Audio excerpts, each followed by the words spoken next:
Hey guys, this is CK at CK Education, and today I want to share a story with you about a student named Ellen. She was a very high performing student, a leader in her school. Like student body president, two years in a row, just involved in everything. And I don't think she got a B in her entire high school career.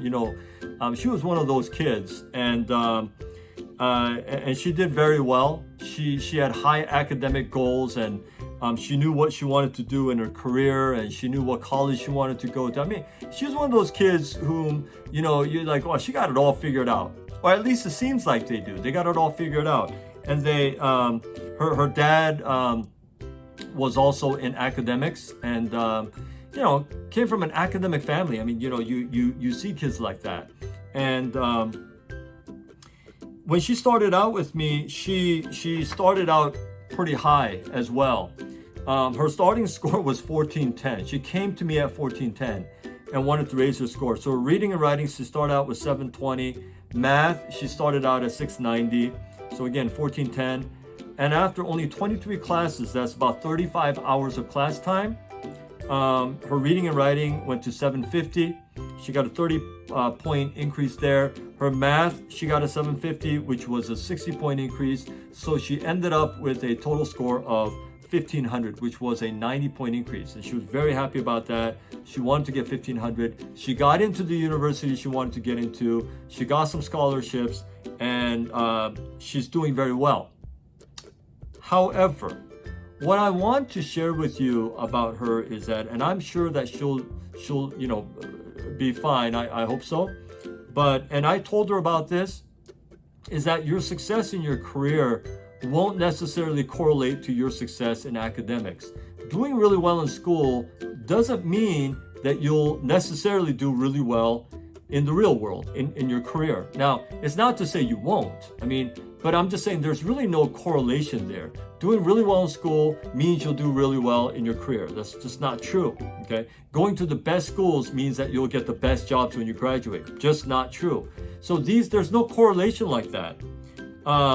But Ellen sort of lived in this academic bubble. Like, I do really well in school. I'm going to go to a great university. I'm going to do really well. I'm going to get a great job. It's going to change my life. I'm going to have a really high... It's great to have goals as long as they're based on reality. And that reality is school is not a representation of your career of real life. Those are very different things. And so I want you students all to know that. Now, if you do, there are of course students who do very well in school and do very well in real life, but that's not because of the school or the education or the grades or things like that. It's because they have the right mindset and they understand how careers work. They know how to problem solve. They know how to work with people. And it's a different set of skills that makes you and that enables you to be successful in your career than in school. And some of them, of course, overlap, but not like people think.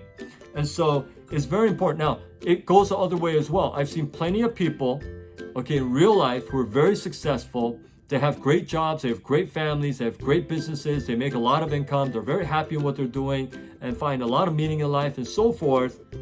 But you're like, oh, but you never graduated from college? Or you almost flunked out of college? So what I'm saying is it goes both ways. So if you're not doing very well in school, do your best.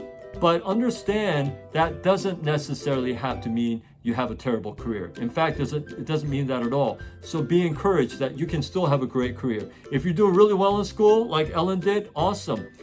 Just make sure you understand that won't necessarily translate into career success.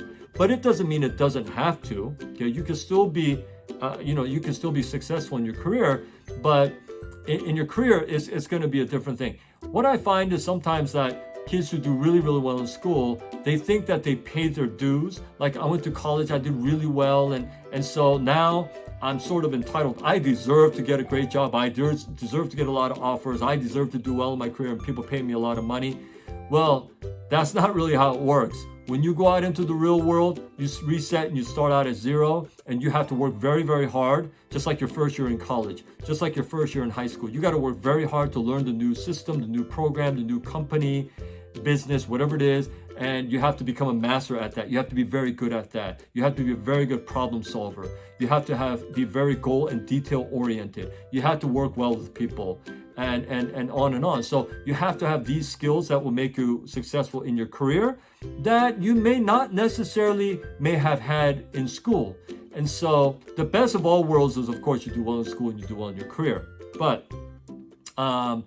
don't get stuck in an academic bubble, okay? Don't think that that will carry you all the way through, because it will not, okay? So anyway, but Ellen was a fantastic student. I'm sure she had both of those things. She was just a great a student, and she had the right mindset, but I'm afraid she was a little bit stuck in this academic bubble, and hopefully I helped to punch a hole in that to prepare her for real life. And I think I did, and she's just doing fantastic. So good luck to her. But I just wanted to share that story with you today, and I hope you found it helpful. Now, as always, if you're interested in becoming one of my students, the best thing to do is go to my website, ckeducation.org, and go to the SAT Prep application form. There's a button there. You click it, and you fill out the form. And at the bottom of the form, there is a comment section. And in the comment section, I'd like you to write why you think you would be a great fit as one of my students. I promise to read that personally. I can't take every student. It's just my schedule doesn't allow it. But I will do my best to accommodate you, especially if I think that you'd be a great fit in my program. And so please fill that out. I will get back to you personally. So until my next video, I hope you stay well, and we'll see you later.